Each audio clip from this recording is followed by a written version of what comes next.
أنفسنا وسيئات أعمالنا من يهده الله فلا مضل له ومن يضلل فلا هادي له وأشهد أن لا إله إلا الله وحده لا شريك له وأن محمدًا عبده ورسوله صلى الله عليه وعلى آله وصحبه وسلم. So we begin by praising Allah subhanahu wa ta'ala and asking Him to give us the energy and the insight and the wisdom and the patience and the success to be able to initiate, start and to continue with the series. And this series is not very long. I mean, the plan is for it to last 6 weeks, inshallah. So something that is light. And the title of the series is Solutions to Life's Most Common Problems. And the idea behind it was trying to do something that will address some of the issues that all of us are facing. So it's always good to study a book and to focus on different aspects and disciplines of Islamic knowledge, but it's also good to try to apply that to specific problems that we're going through, address our specific needs. So I've asked you online and offline, in person, to tell me about some of the problems that we're facing and we need to address. And from all of that, and also based on experience from what I hear from you, I sort of compiled a list of 6 problems. And each one, inshallah, we're going to be dealing with each week. So this week, we're going to be doing depression and anxiety. And next week we'll be doing marital discord, and so on and so on.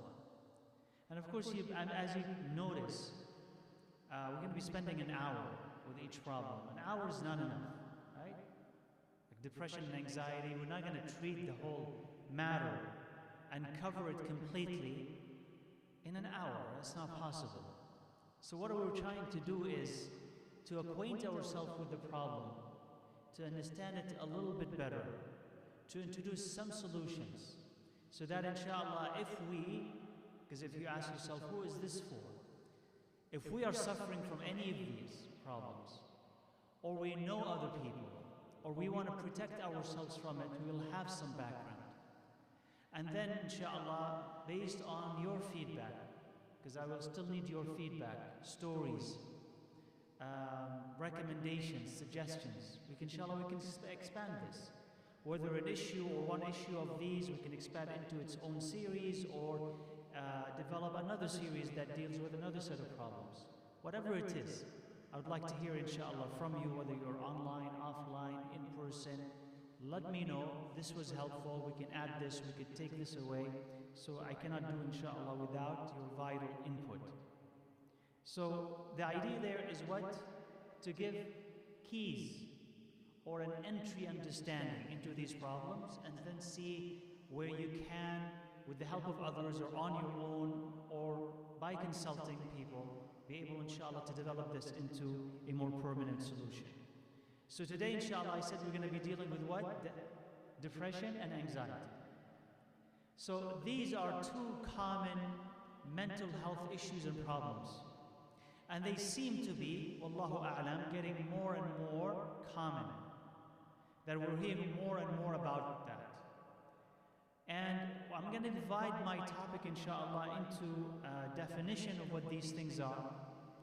Second, the causes behind them, and then we'll talk, inshallah, about solutions. So, as mental health problems and issues, what is depression and what is anxiety? On the one hand, everybody feels sad. One point in their life, everybody feels sad, am I right? You can never escape that feeling. Everybody gets anxious whenever you want to do something new, or you're going to do something that previously has failed, and you want to repeat it. You'll always be anxious that you're going to fail again. So anxiety and sadness are common human emotions. But that's not exactly what we're talking about when we talk about depression and anxiety as mental health issues. We're talking about a prolonged, chronic condition. With depression, they say it's a condition that lasts 2 weeks or more. So it's not that one day you wake up and you're sad and you're down and you're feeling blue. It's not that. It's not a couple of days where you're just not in the mood. It's a prolonged condition where you constantly are sad. And it typically is accompanied with something like loss of appetite. You're not going to eat. Loss of sleep. Complete loss of motivation. You don't leave your bed. You want to be alone. You lose hope. You feel that there is no use in trying anything. It's dark, it's grim, it's bleak, and it continues like that. Some people cannot leave the house, some people cannot go to work, they're not productive. And there's also a sense of guilt or a sense of worthlessness. I'm not good, I'm not smart, I'm not intelligent. And there's lack of hope. These things are not going to change. I can't change my reality. I can't change these things. Things are not going to improve. That is depression. Right? Anxiety is also a condition where it becomes your normal anxiety becomes hyper anxiety.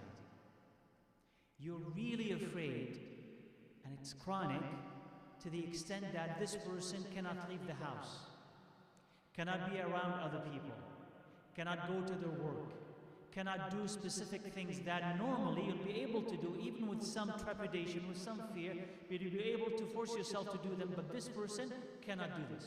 That's it. This person is paralyzed, cannot. And that could be develop into a panic attack. So a person could be driving, a person could be walking, a person could be going through an interview, and a panic attack begins. Where there is an increased heart rate, they sweat, they can't breathe, they can't talk, they feel that they're going to faint. So that also is an outcome of general anxiety. So that's the definition of it. Now, what are the causes behind this? And some of these things are speculation. Some of these things, subhanAllah, are true because we note them in people, we see them in people. So, through the noting of causes, inshallah, you'll be able to deduce a solution. Because if I said it's caused by this, then the opposite of that is the solution, right? So if you ask yourself, what are we going through causes? Well, to protect yourself from it, if you know what causes something, to protect yourself from it, you'll be able to avoid what brings it. And also, if you do the opposite, you'll be able to treat it. And as I said, subhanAllah, this could be for you if you're suffering from this at this moment, or to protect yourself from it in the future, or to help other people. So this is for everybody. So even if you said, well, I'm not depressed, it does not matter, but you want to protect yourself from it in case it happens. And they say it's about 1 in 15 people is going to go through depression. In general, 1 in 15 people. So it could be more if people do not report that. So it seems to be a problem that we need to deal with, because it can be dealt with. There is a remedy, there is a cure. There is a light at the end of the tunnel, inshallah. So, causes.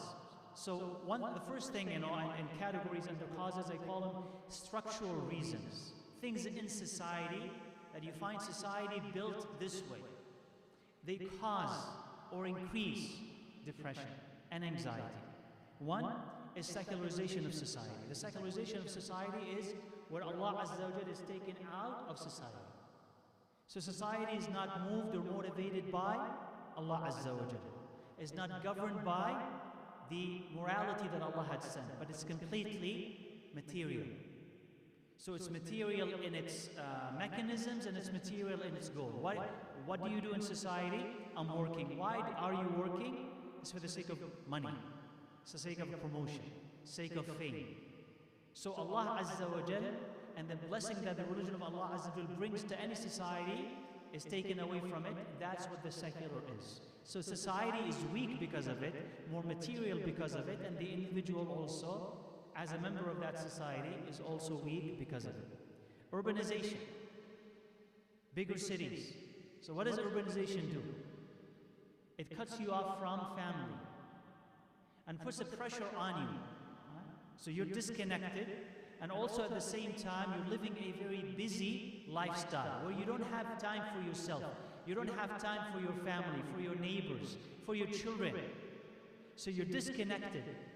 And connecting with other people is one of the ways where people will be able to cope with problems. When you have an extended family or you have friends, one of the ways to cope is what? To talk to them, to seek their help. But if you don't have anybody, then you're disconnected. And as we said, it's a very busy and very difficult and demanding lifestyle. So there is pressure with little relief. Connected to that, there is lack of socialization and loss of community. You don't get to talk to people anymore. So what do we do usually? You work. When you come back home, what do you do? Or what do we do? You sleep. When you're up, what do you do? I'm talking about us. What do we do actually? Huh? TV, right? Just watch TV. So if you have a problem, you don't talk to anybody about it. Just let me watch TV. I want to forget. Which really does not solve your problem. Or you're on social media. You're watching this, listening to that, you're commenting on this. So you don't have any meaningful human interaction, no one to listen to you, no one to comfort you, no one to give you pieces of wisdom or solutions, or just to make you feel better. So you're passively, if you're watching something, you're passively being fed things that may or may not actually help, or you're on social media, or you're just watching things, passing time, but not dealing with your problems and not getting that human touch that you need. So there's lack of socialization, and we don't have communities anymore.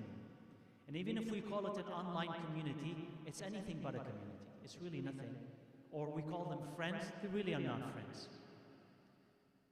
Comparative living, that comes out of social media in general, but also out of living in a society that puts us in competition with each other. So comparative living means what? How much do I earn compared to my neighbor? What car do I drive compared to my sibling? What is my position compared to so-and-so? How much am I able to accomplish in life versus so-and-so? So it's a life based on competition. Of course, if your worth is based on competition and accomplishment, when you don't accomplish, what happens? You feel inferior and sad, depressed. And that triggers depression. And that triggers anxiety. So there's increased pressure on you and on me to compete, to accomplish, and we're always comparing ourselves to other people, without pause to thinking of, is this why I'm living for? Is this something of value or not? And also, that creates unrealistic goals. Unrealistic goals. That is, all of us can be rich. All of us can have successful marriages. All of us can have bright and successful kids. So, if you are a fan of movies, or you read novels, especially romantic novels, it creates these false goals. So when you find yourself unable to accomplish all of that, what happens? Again, you become the failure, not the goals being unrealistic and cannot be met. You become the failure of being unable to reach those goals. And some self-help schools or meditation that tell you that if you just meditate, you'll be successful. If you can just follow these, you'll be rich. And you follow what they tell you, but that doesn't happen. So that also is a problem there too. Free time. Now, I wanted to ask you, do you have more free time or less free time than your parents? Less. Less, huh? So everybody agrees it's less? Okay. So I think it's sort of should be a mixed answer. I think some of us have less free time. Okay? Because as I said, it does create pressure. And if work is your goal all the time, once you retire, what do you have? Right? Or if your kids are your obsession in life, the only thing that you do and think about and worry is your kids. When they leave the house, what do you have? Nothing, right? Emptiness. That's the syndrome of the empty nest, right? When they leave and you find yourself completely empty. So some of us don't have free time, but some of us do, and a lot more than people before. And what happened, is that mechanization and automation, things done by machines, where before we used to do things by hand. When you have a farm, by hand. You want to create by hand. Now you have machines, now you have computers. So that gives humanity in general, supposedly, more free time. If you are young, you have free time. If you're in high school, middle school, high school, university even, you have free time. You graduate and you still haven't found a job yet, and you're living with your parents, you have free time. You're living on government assistance, you have free time, right? So what's the problem with free time? If you don't use it, kills you. It kills you. Because your mind wanders. And it visits every possible mistake that you've done in the past. And it visits also your contemporary failures. I'm not this, and I'm not this, and I'm not that. And you compare it to the past. And now you take all of this and you beam it onto your future thinking that it's going to be the same. Terrible, unsuccessful, unpromising. So the more that you have of free time and you do not use it, the more likely that this is going to create the fertile ground for depression and also anxiety.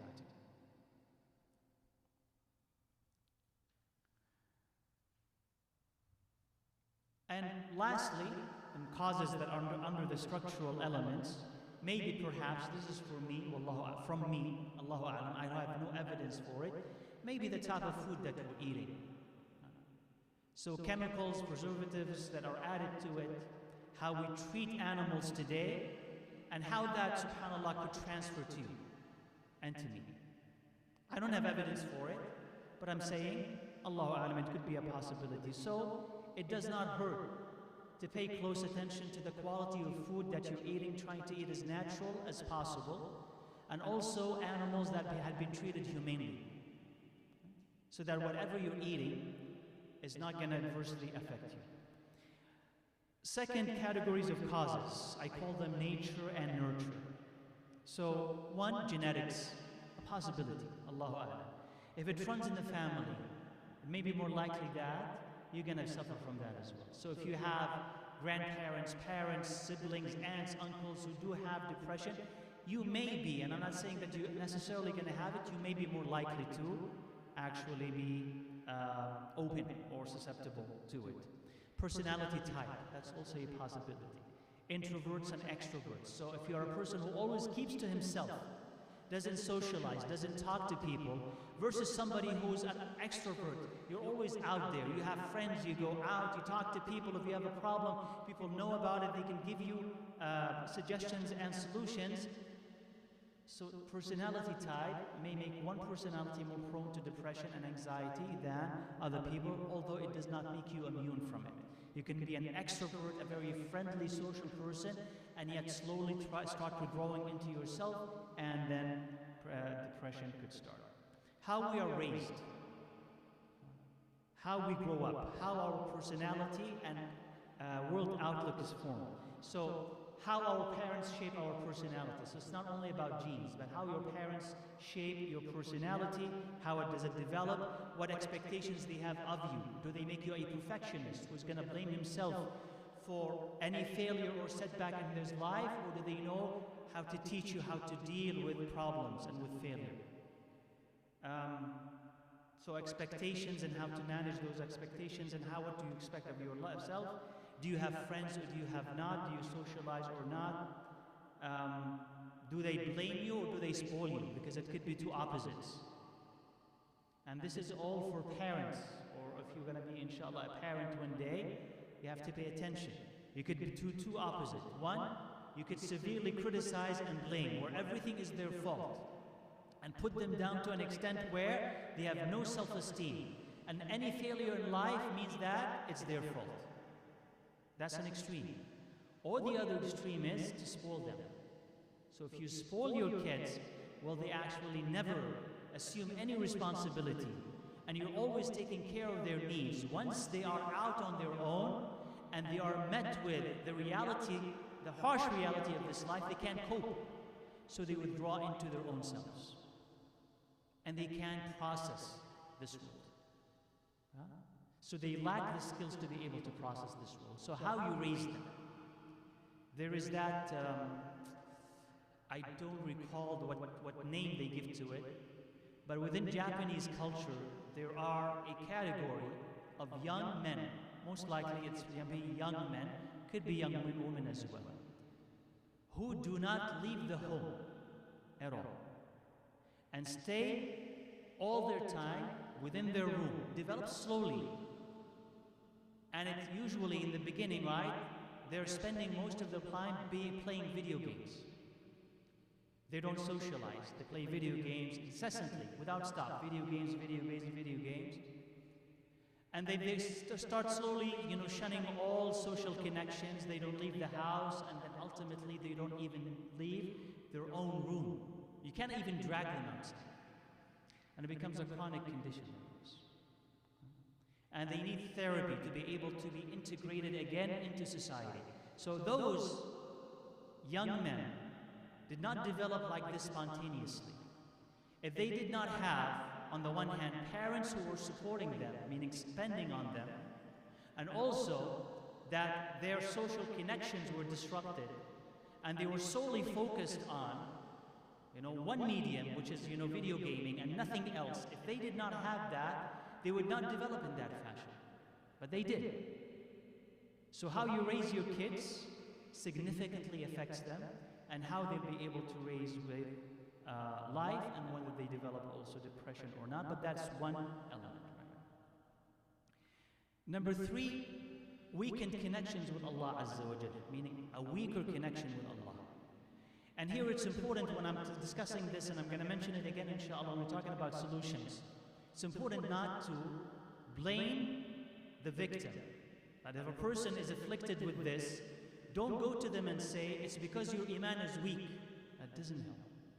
Right? Because what does that do?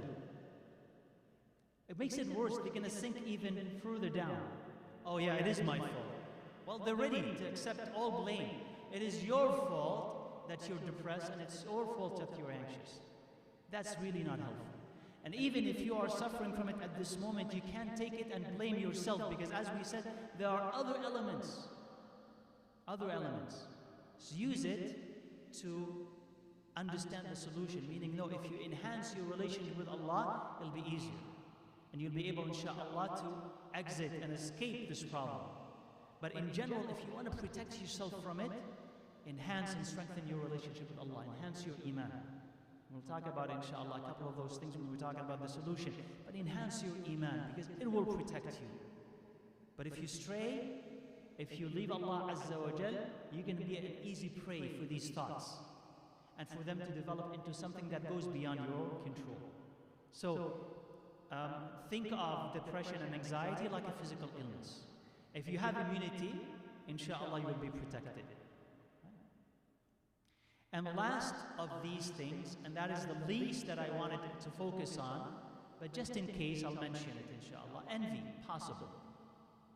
Envy, magic, less likely, but yes, if somebody hates you so much that they're gonna, do magic against you, possible.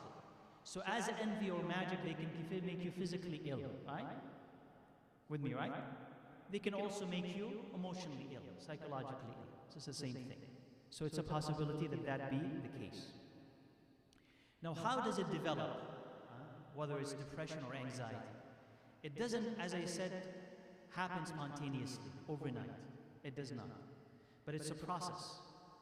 And when we allow this process to grow, unchecked, unstopped, untreated, it becomes a situation that we can't control, beyond us. So there are triggers, something that happens that triggers that anxiety, the onset of it. What is that? So why do people, begin to be depressed? Typically, it's a loss, it's a setback. So there's a loss of a loved one, parent, grandparents, children, a loved one, and you can't process it. And then other elements are added to it, they pile on top, and the person begins to be depressed. Loss of job or a career or in the inability to start your career. You're looking, and you can't. And so you start convincing yourself that the problem is with you, and things start growing, and you begin to be depressed. Failures in general. Failure in life. So I'm 40, I'm 45, I'm 50, what I've accomplished. So there's failure, and a sense of emptiness. And any traumatic experience. Any traumatic experience in life can be this trigger for depression and also the trigger for anxiety. Divorce. Divorce can be such a thing. And it develops or begins as negative thoughts. As small negative thoughts that come and visit you. And you entertain them. And they visit you again, and you entertain them, and you allow them in, and they keep growing. And as they grow, you believe them. So, yeah, I am a failure. Maybe, because in the beginning, right, anyone who did not get, or, get this particular position, get into university, get this job, or that person approve them for marriage or accept them to be married, they'll have this thought that, well, it's me, right? Maybe it's something wrong with me. Maybe I'm not smart enough. Maybe I'm not attractive enough. Maybe I'm not talented enough, right? So you'll have these thoughts. Now, if you start believing it, that, yeah, the fault is with me, and then you start saying to yourself, well, that explains all my other failures in life. And then all the negative comments that you've received before from your teachers, from your parents, from your siblings, from strangers, from friends, they start all coming together. And you say, that's why this is happening. Because I'm the one who's a failure. I'm the one who is this. I'm the one who is that. And if that's the case, no matter what I do later, it's not going to amount to anything because the problem is with me. So there is these negative thoughts, negative pattern that develops into conviction. And once it's conviction and it's believed, there's loss of hope. And once there's loss of hope, depression begins, or anxiety begins. Anxiety is it's like depression, but unlike depression in the sense that there's a past failure, right? That's one aspect of anxiety. There's a past failure, something that I've done in the past. And if I do it again, that failure is just going to repeat itself. So I'm afraid of doing it. And you allow that fear to grow and grow and grow until it becomes a physical condition that grips you to the extent that you may faint if you try to even attempt that thing, or you find yourself in that same position or same location. Or something that you did not try before, but you predict based on past failures. That if I try this again, I'm going to be catastrophic. I'm going to be embarrassed. I'm definitely going to fail, and I don't want to fail. So you begin to feel your heart beating faster and sweating. You start saying to yourself, no, I can't do this. So you turn back. And there's comfort in turning back. There's safety in turning back. And it's harder now to go ahead and do this thing or try it again. And the more that you delay and the more you convince yourself that you are a failure, the more that the harder it is to do this thing. Until to some extent it's hard for some people to leave their own homes. Just can't. They can't face people outside. So, triggers and negative thoughts, and it's a gradual build-up of these emotions. Now, solutions, inshallah. So, the first thing that I will recommend, and that is a solution for every single problem that you have, whether you know this or not, is to have iman in Allah Azza wa Jal and increase your iman. Because Allah Azza wa Jal protects you. إِنَّ اللَّهَ يُدَافِعُ عَنِ الَّذِينَ آمَنُوا. Allah defends the believers. Defends them in what ways? What do you think? In every single perceivable way. From every harm. Protects your reputation, protects your family, protects your health. Doesn't mean that you're not going to get sick, but Allah's protection is more than the harm that is going to come your way. And protects you emotionally and psychologically and mentally. So the more iman that you have, the more that Allah is going to be on your side. And even if you are within, you are in that condition, you're under it, you're depressed, you're anxious, the more iman that you have, the more that you try to increase it and strengthen it, the more that Allah will come to your aid, and you'll find that it's easier for you bi'idhnillah azza wa jal to escape it. But you need that iman, you need that strength, reliance on Allah azza wa jal to build it up. How do you build your and my iman? That's a whole lecture. But with belief,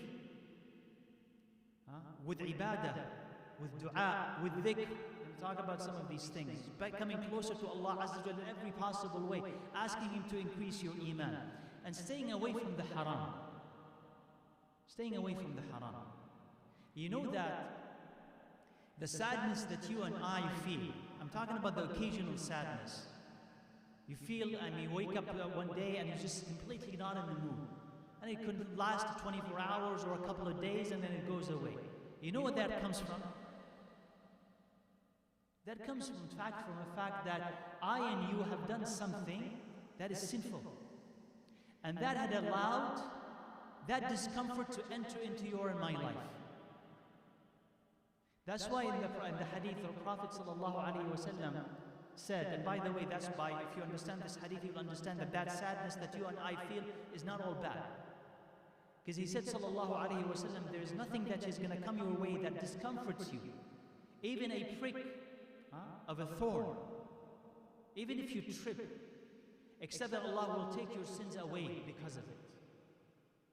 So sadness that comes your way and my way, things that you wanted to happen and they did not happen, they did not go your way, or sometimes, subhanAllah, just you don't feel right and you can't explain it. It's because of something that you and I have done.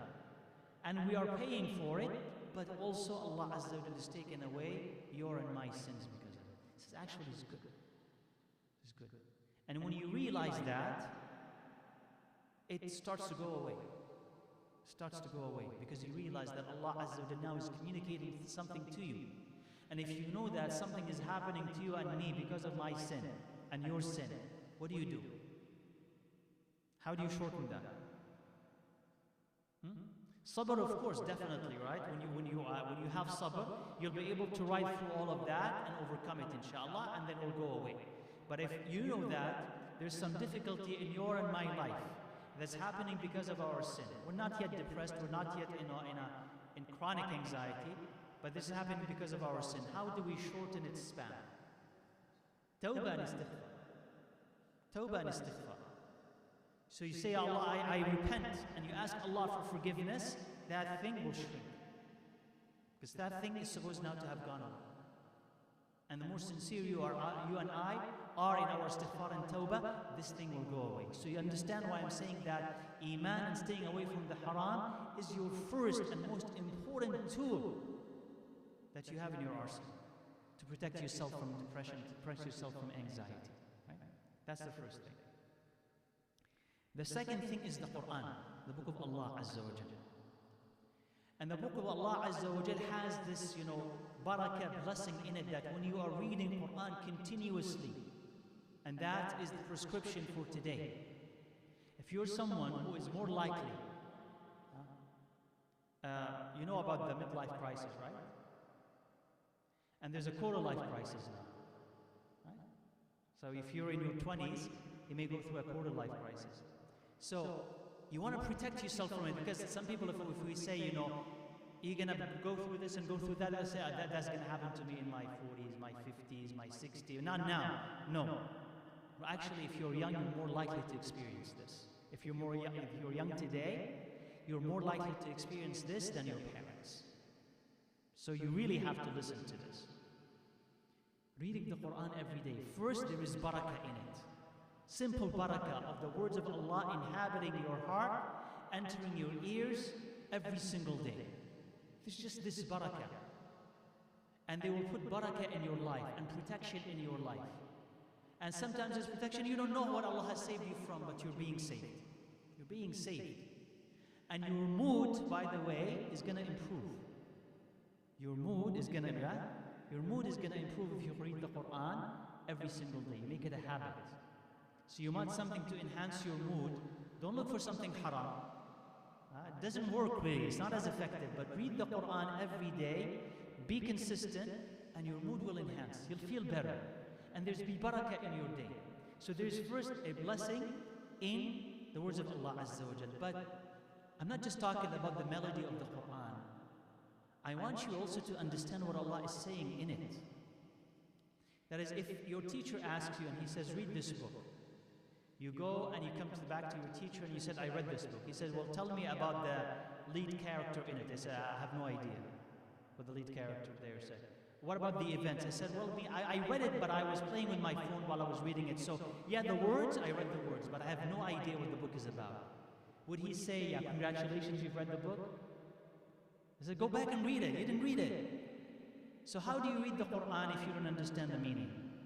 There's barakah in the recitation, yes. But you need to understand the meaning. And when someone, by the way, here's where reading the Quran works, but how it works. If someone is depressed, they're on their bed, they don't want to leave. And you tell them, go read the Quran. Are they going to read it? They're not going to move. Right? They're not going to move. Because they have no motivation, no belief that if they do anything, it's going to help them. So you're the one who has to do it. But even if we say, for instance, to that person, go and read, and they actually go and pick up the Quran, without guidance, without direction, I'm not sure that that reading of the Quran is actually going to help them necessarily. And the example that I've given to people before is that if I'm depressed, and I say, okay, fine, he told me to read the Quran, he's, harassing me to read it, fine, I'm going to read the Quran. I open chapters in the Quran, and I'm reading about hellfire. Is that going to help me? Right? I say, oh, that's it. Allah wants me to go to hellfire. It's right there. That's it. I'm going to go lie in bed, waiting for hellfire to begin. Because that's what I'm getting from reading the Quran. You need guided reading, directed reading. Or someone who actually understands the message of the Quran, the totality of the message of the Quran, comes and says, you know what, read from this surah or from this ayah to this ayah. You understand? And now see how this applies to you. Now see how this helps you. Because Allah in the Quran is speaking to your mind and is speaking to your heart. And if you understand it, that is therapy. That is therapy. It is how do you deal with depression and anxiety? There are two ways out there. Right? Medication and cognitive therapy. Medication, you take chemicals. Chemicals are not a cure. Right? They just simply help you deal with the symptoms.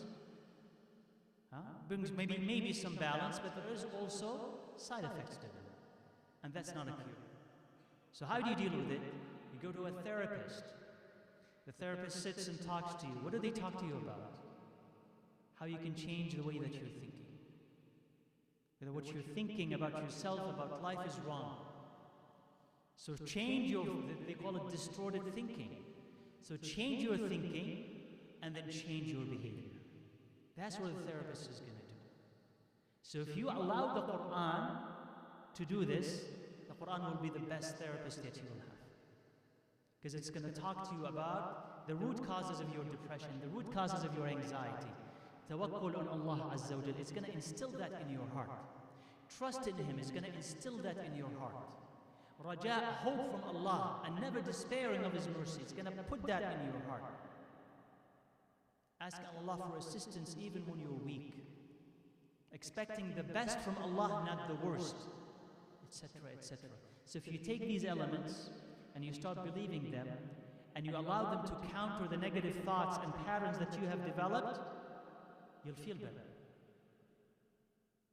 May not be overnight, but you'll feel better. Because even therapists are not going to tell you, oh, just start a couple of sessions and you'll feel better. It takes weeks. But if you start that medication, especially the Quranic medication that Allah had called Shifa lima fi sudur, it is remedy for the ailments of the hearts, for what is inside. That is the remedy. That's why the Quran is needed. Connected to this is number 3 of solutions. Dhikr of Allah Azza wa Jal and Ruqya. Remembering Allah. By the way, when I say Ruqya, it doesn't mean that there is envy that you need ruqya for that, or doesn't mean that you've been bewitched, there is magic affecting you, that's why you need ruqya. Ruqya basically is reading Quran and dua for yourself to cure yourself. Something bit you, you're feeling sad, whatever it is, read ruqya on yourself. Reading Al-Fatiha, Ayatul Kursi, Al-Mu'awwidat, that helps whatever that ailment may be. Whatever the ailment might be. So read ruqya for yourself, read ruqya for your children. But dhikr in Allah Azza wa Jal. So Quran is dhikr, but also general dhikr, because that keeps you connected to Allah subhanahu wa ta'ala. So general dhikr of Allah, also the specific dhikr. So the one that takes place between Asr and Maghrib. You need to have a book of dhikr with you, if you do not already, or download it on your phone, Hisnul Muslim. You need to. And make it a habit of, I'm going to read this dhikr between Asr and Maghrib. Because just like as I said about the Quran, your mood is going to improve because of it. And you're going to bring on Allah's help because of it. Dhikr is going to do the same thing. بسم الله الذي لا يضر مع اسمه شيء في الأرض ولا في السماء وهو السميع العليم. He said, Bismillah, with whose name nothing will harm me from the heavens and the earth. Three times. He says, if you say that, then you're protected from the time that you've said it till the morning. And if you say it in the morning, between after Fajr till sunrise, it'll be protected from that time till the evening. So you see, Allah's protection when you ask Him for protection for yourself. So the dhikr, the specific dhikr of Allah Azza wa Jal. And also, dhikr related to sadness and worry and anxiety. There in the Sunnah. It's there in the Sunnah. So there's a hadith from the Prophet sallallahu alaihi wasallam. قال كان لرسول الله دعوات لا يدعهن كان يقول. Prophet sallallahu alaihi wasallam had a dua he would never leave. What is it? You know it. اللهم إني أعوذ بك من الهم والحزن والعجز والكسل والجبن والبخل وغلبة الدين وقهر الرجال. Ya Allah, I seek your protection from ham, worry, and hazan, sadness. The rest of it is important, but it's not relevant to what we're talking about. But he said, كان لرسول الله دعوات. He had a dua that he'd never leave. This is it. So if I'm prone to it, afraid of it, want to save myself from it, or being afflicted by it, or just alhamdulillah, survived it, why not use this dua? Because if the Prophet ﷺ was always saying it, shouldn't I also do the same? Allahumma inni a'udhu bika min al-hammi wal-hazan, which is basically what we're talking about. Protect me from sadness and worry, sadness about the past or about my current situation, or worrying about the future. That takes care of anxiety and sadness if Allah accepts it. But it's not one or two or three times. It's to continuously saying and beseech Allah Azza wa Jal for His help and His support. Also, and there are other hadith, and I'm going to refer you inshallah to Hisnul Muslim. There are other hadith, I'll just share with you one of them, inshallah, which you know. Which is that the Prophet ﷺ said, مَا أَصَابَ عَبْدٌ هَمًّا وَلَا حَزَنَ فَقَالَ. He says, no one is afflicted with sadness or worry, anxiety. And he says, اللهم إني عبدك وابن عبدك وابن أمتك ناصيتي بيدك ماض في حكمك عدل في قضاؤك أسألك بكل اسم هو لك سميت به نفسك أو أنزلته في كتابك أو علمته أحدا من خلقك أو استأثرت به في علم الغيب عندك أن تجعل القرآن ربيع قلبي ونور صدري وجلاء حزني وذهاب همي إلا أذهب الله همه وحزنه وأبدله مكانه فرجا أو فرحا.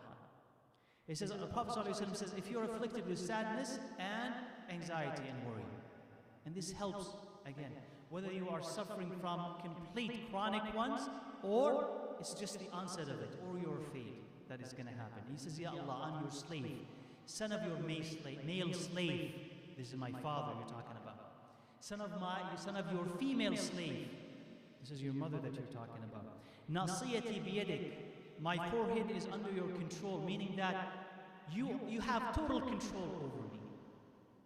And that is here is tafweed, complete surrender to Allah Azza wa Jalla. And of course, I mean, before I continue, why am I translating this? Because if you understand the meaning and you say it, it'll bring comfort to your heart. Nasiyati biyadik, he says, you have total control over me. Do you have control? Ah, no. Who has control? Allah Azza. So why did this bad thing happen? Because of you? Allah wanted it to happen. Follow? Nasiyati biyadik, madin fiyya hukmuk. Whatever you decree for me is going to happen. Right? So I had to lose this thing, huh? It's not about me being talented or untalented or smart or stupid. It's not about madin fiyya hukmuk. It had to happen. Adlun fiyya qada'uk. Just is your decree. So Allah did not treat me unjustly. He gave me what I need and took away what harms me. You see, when you believe this and you start unpacking it, you'll feel better. Just right now, wallahi, if you are with me, you're going to feel better. You say, yeah. This bad thing that just happened to me 15, 20 minutes ago, half an hour ago today, it happened, but this just, Allah gave me what I need and took away what I do not need, what's going to harm me.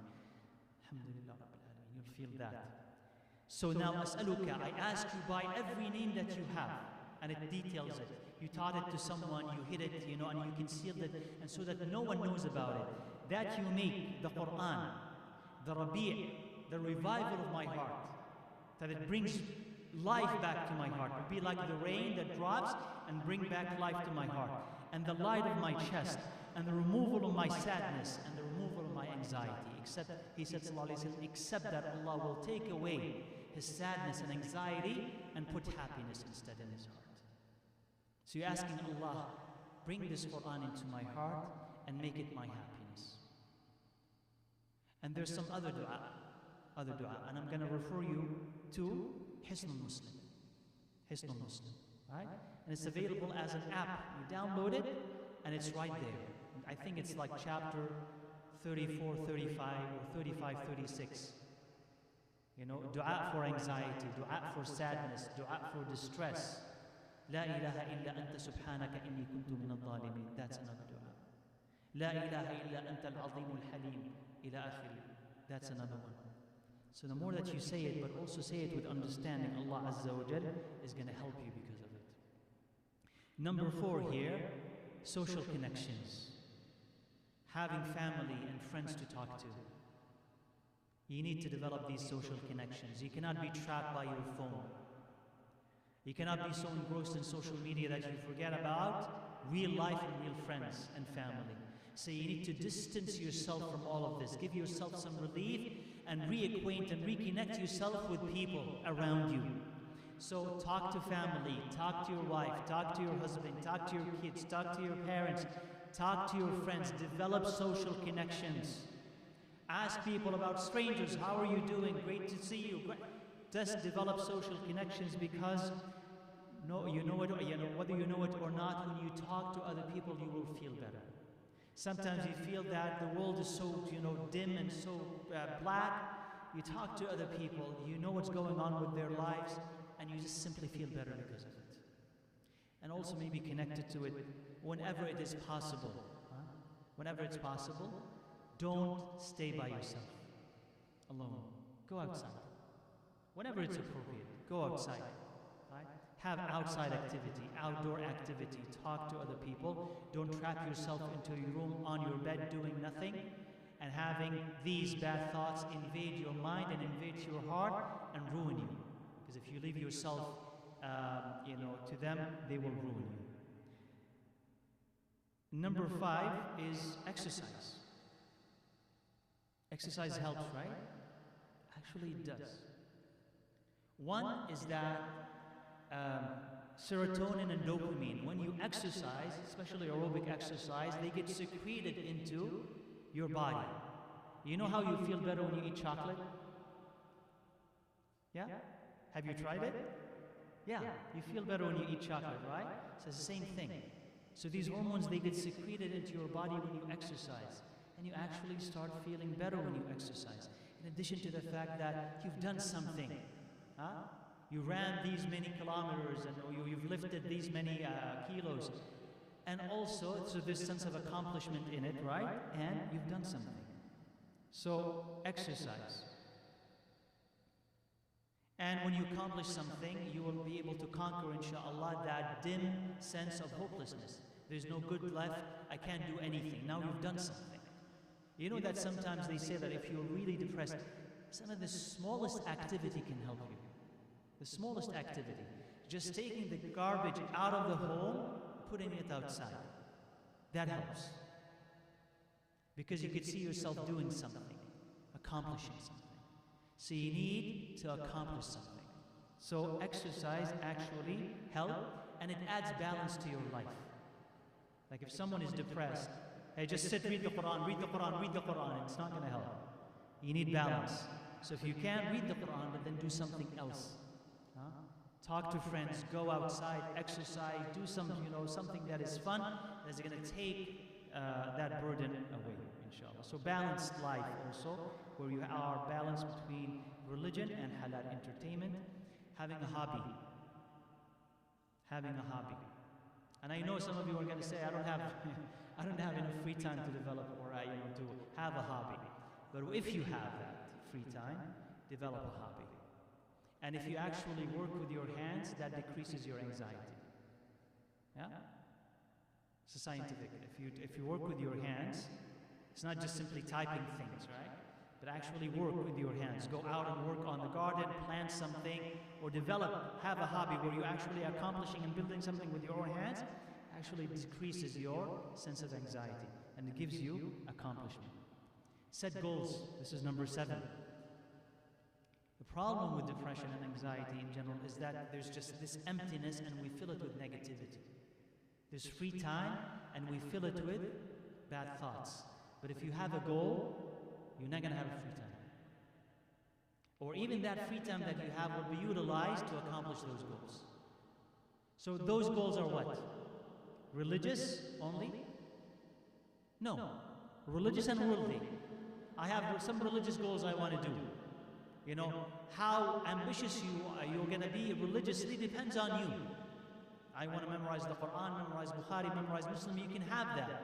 But maybe I'm not that type of person. I have some religious goals, but I have some worldly interests. Yeah, have some worldly goals as well. I want to learn how to program. I want to learn how to code. I want to learn how to, I don't know what. Do plumbing, do electrical work. Just do something, have a hobby, have a goal, and work towards that goal. Because then you have something to work towards. And whenever you accomplish it fully or in stages, you'll feel that you've done something in your life, and those thoughts of you're worth nothing are not gonna settle into your psyche, into your life. Take advantage of your free time. How to deal with bad thoughts. This is number 9. Because we said that at the beginning of all of these problems is our inability to deal with our bad thoughts. So let me ask you, how do you deal with bad thoughts? And all of us have them. All of us have them. All of us have them. How do you deal with them? Yeah. Avoid it. How do you avoid it? It's good actually, you avoid it. Huh? Naam, distractions. So don't sit alone, especially when you're most vulnerable and it's just coming and attacking you. Don't just sit alone and say, okay, I know that it's going to be, I'm going to be a prey to them. I'm just going to sit and take all of it. Oh, avoid it. So how do you avoid it? Distractions. What are good distractions? Exactly, be around people. Be around people. Don't be alone. And the Prophet ﷺ said in the hadith that you're alone, you're most vulnerable to the shaitan. Religiously and otherwise. You're most vulnerable to the shaitan when you're by yourself. So you want company, good company, but you want company. So you distract yourself by being around people. So that's one way to avoid them. Any other ways to avoid them? Yeah, find good thing to do. So don't just leave yourself completely empty. Nothing. The rest of the night I have nothing to do. Tomorrow I have nothing to do. No, you plan. And that is good type of distraction. Adhkar, you can, yes, absolutely adhkar. And if you realize that This could be a whisper from the shaitan, or the shaitan is helping strengthen those thoughts. When you say, A'udhu billahi minash shaitan al-rajim, then the influence of the shaitan decreases and evaporates. And these thoughts, insha'Allah, will become weaker and weaker, and you will have control over them, not them over you. So we said, avoid them, distract yourself, be around other people, say A'udhu billahi minash shaitan al-rajim. Any other way that you'd be able to deal with those bad thoughts? Yeah, nature. Go somewhere new. Go somewhere new. Or go and contemplate Allah's creation. See the beauty in it. Just see something beautiful. And if it helps, alhamdulillah rabbil alameen. If you find yourself out there and it's still not helping, it means that's not for you, or not for you at this moment. Seek something else. Prayer, salah. The Prophet ﷺ, كَانَ إِذَا حَزَبَهُ أَمْرٌ فَزَعَ إِلَى الصَّلَاةِ. We always say this. If anything distresses him, anything makes him sad, he would rush and pray. And the more that you spend time in salah, in your sujood, in dua, and don't forget about dua. Because A'udhu billahi minash shaitan al-rajim is seeking Allah's protection. You say, Ya Allah, I'm feeling sad. So say some of the adhkar that we said. Open your book of adhkar and dua and say some of these adhkar and say, Ya Allah, I'm feeling sad, I'm feeling anxious. Help me with these feelings. Allow me to overcome them. And keep saying this dua and keep seeking Allah's protection. Then these things will go away. Find yourself in salah and pray 2 rak'ahs and try to concentrate as much as possible. And spend time in your sujood and be calm and slow down. And ask Allah for assistance. And contemplate. Contemplate Allah's wisdom, Allah's power, Allah's rahmah, Allah's mercy, that Allah is close to you when you need help. Contemplate all of that and remember it. And also, one way, maybe the last way of dealing with these bad thoughts is, inshallah, to counter them. That the more that you know the Quran, the more that you know the Sunnah, if you have a bad thought where you say, despair of Allah's mercy, well, you should know better. You say, no, Allah is very merciful. And your lot in life is not going to improve. And you're always going to be a failure. You say, no, if I make dua and I ask Allah, I'll succeed bi'idhnillah azza wa jalla. Oh, you don't know what's going to happen if you leave your home, what's going to happen to your kids, or you're going to fail if you do this. He says, no, I'll put my trust in Allah. I never put my trust in my own ability. But I'll do what I can, and I'll leave the rest to Allah Azza wa Jal. And when I put my take the first step outside of the house, I'll say the dhikr outside of the home, and I'll leave it all in the hands of Allah. So you'll be able to conquer it.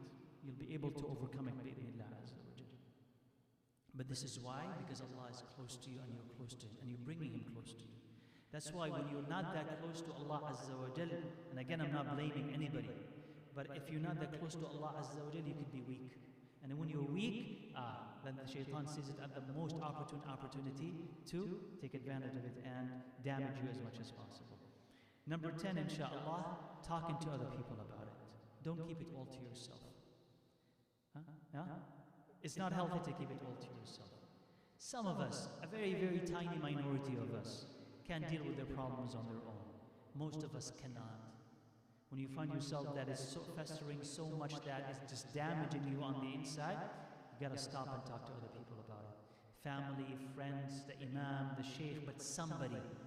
And how many of us have tried it? I'm feeling so bad, I just talk to other people. They may not offer you advice or any, useful suggestions, but simply sharing it with another person, you just feel better. You just feel, because you've shared your burden with another person. So don't keep it to yourself.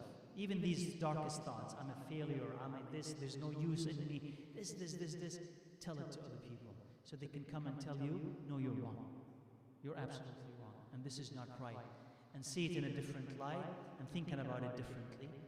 And if it does not help immediately, it will help you. But find someone to talk to you.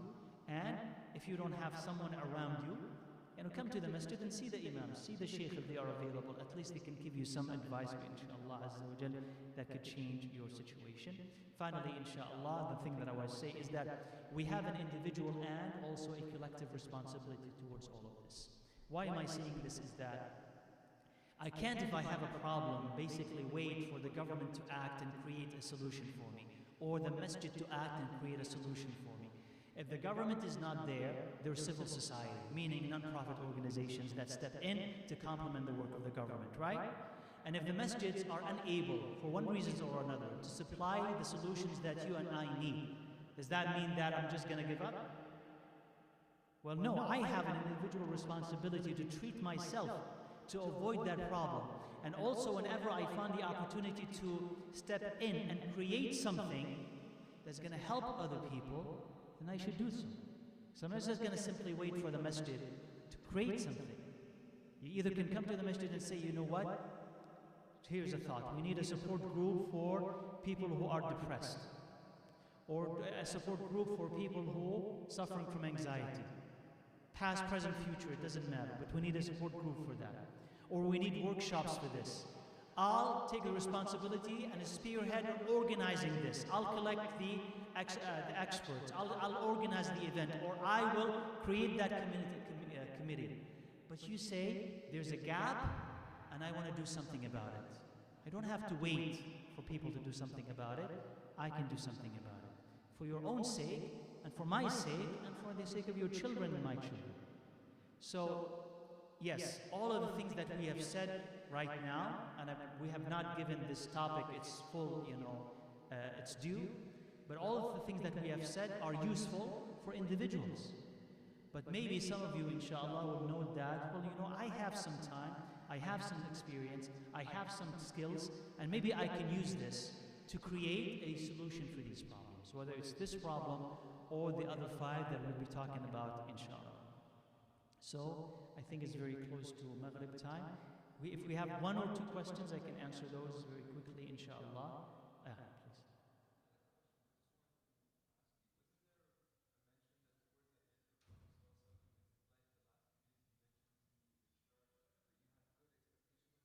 Please. Exactly. So that is towards before